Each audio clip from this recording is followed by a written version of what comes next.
Hi, இது என்ன தெரியுதா? இது வந்து கோல்ட் செயின். என்னோட ப்ரொடியூசர் வந்து எனக்கு நீங்கள் வாங்கி போட்டிருக்காரு.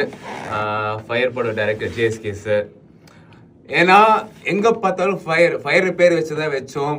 பயங்கரமாக பற்றிக்கிச்சு. தேட்டரில் ஹவுஸ்ஃபுல்லாக போயிட்டு இருக்கு. இன்னைக்கு 6வது நாள்.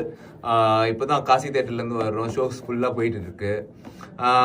இதுக்கெல்லாம் முக்கியமான காரணம் வந்து general audience, media and press தான்.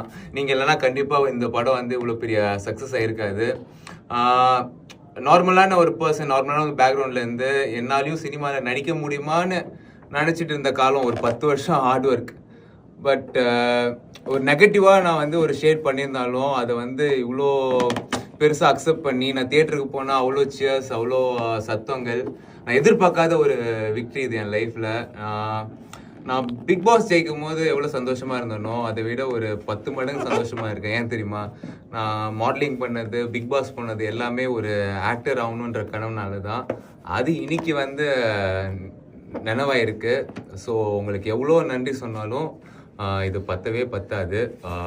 ஸோ ப்ரெஸ், மீடியா அண்டு மக்கள், நீங்கள் இல்லைன்னா கண்டிப்பாக இந்த பாலா இல்லை.